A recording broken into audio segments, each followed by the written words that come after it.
Fitness वाली बहू। चंद्रनगर गांव में सुगना अपने बेटे रमन के साथ रहा करती थी।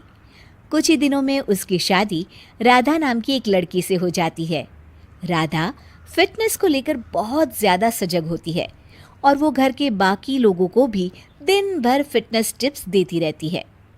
बहू, आज तो मुझे आलू पूरी खिला दो। नहीं माँ जी, उसमें बहुत ज्यादा फैट और कोलेस्ट्रॉल होता है। आपको तो मैं आज प्रोटीन सलाद बनाकर खिलाऊंगी। कुछ दिनों तक तो सब ठीक लगता है, मगर धीरे धीरे सुगना और रमन दोनों ही राधा की इस आदत से परेशान होने लगते हैं। राधा, मैं मानता हूँ हमें फिटनेस के प्रति सजग रहना चाहिए, मगर बाकी की चीज़ें भी खानी उतनी ही ज़रूरी है। रोज़ रोज़ प्रोटीन सलाद थोड़ी ना खाया जाता है। आपको तो खुद तला फला खाना है। माँ जी का तो आप बस बहाना बना रहे हो। देखो जी, जो आप खाते हो आप वही बन जाते हो। अरे मुझे ये सब ज्ञान मत दो राधा। मैं बस ये कहने की कोशिश कर रहा हूँ कि हर चीज़ खानी ज़रूरी होती है। तेल और घी भी खाना ज़रूरी होता है एक मात्रा में। खैर, तुम नहीं समझोगी।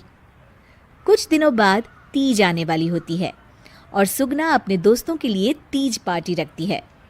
अरे बहू, आज तीज है और मैंने कुछ सहेलियों को खाने पर बुलाया है।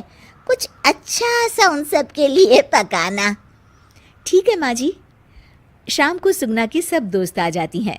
सुगना सबको अपनी बहू से मिलवाती है। अरे वाह सुगना, तुम्हारी बहू तो बहुत ही खूबसूरत है। सिर्फ खूबसूरत ही है या गुनी भी?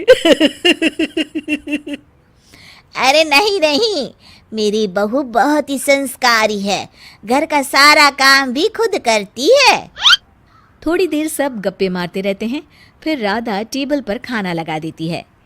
खाना लगा दिया है मैंने, आप सब खा सकते हैं। सब लोग टेबल पर आते हैं। अरे ये सब क्या है? आंटी, ये पालक का सूप है और वो स्प्राउट सलाद। वो सब तो ठीक है बहू, मगर खाना कहाँ है?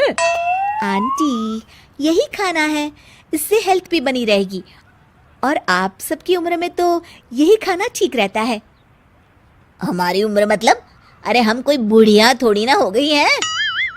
अरे ओ सुगना, अगर खिलाना ही नहीं था तो हमको बुलाया ही क्यों? सब मूड खराब हो गया तीज के दिन। चलो यहाँ से। और ये सब बोलते हुए सब औरतें चली गई। अरे ऐसा क्यों किया राधा? मैंने बोला था ना कि कुछ अच्छा बनाना। तुम्हारे फिटनेस टिप्स हर जगह अच्छे नहीं लगते। आज तुम्हारी वजह से सब मुझे इतना सुना कर गई। जाओ, अब वो पालक सूप और सलाद खुद ही खाओ। उधर रमन भी राधा की इस आदत से बहुत परेशान हो जाता है, क्योंकि वो रोज उसके टिफिन में कोई ना कोई सलाद बनाकर देती और दाल देती।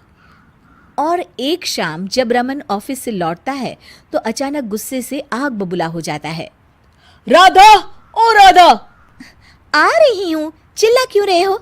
चिल्लाऊंगा ही ना, आज ऑफिस में मैं बेहोश हो गया था। अरे मगर क्यों?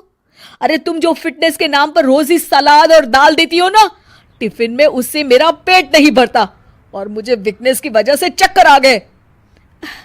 मगर उसमें तो प्रोटीन होता है। हर चीज लिमिट में अच्छी लगती है राधा, चाहे वो फिर प्रोटीन ही क्यों ना हो। उसके अलावा भी सबकी मात्रा खाने में जानी चाहिए। मैं तो बस आप सबकी सेहत के लिए ये सब करती हूँ। अरे इतना भी मत करो, हमें खुला छोड़ दो थोड़ा। थोड़े दिनों बाद एक दिन जब सुगना मंदिर से लौटकर आ रही होती है तो अचानक से गिर जाती है और उसकी सब उंगलियां और हाथ पैर जोर से अकड़ जाते हैं। कुछ लोग मिलकर उसे घर छोड़ जाते हैं। घबराई हुई राधा तुरंत डॉक्टर को बुलाती है। डॉक्टर साहब, माँ जी को क्या हो गया है? इनका पूरा चेकअप करना होगा। वैसे तो मुझे लग रहा है कि इनको गठिया हुआ है, इतना तो पता चल रहा है। गठिया? बाप रे! हाँ, गठिया।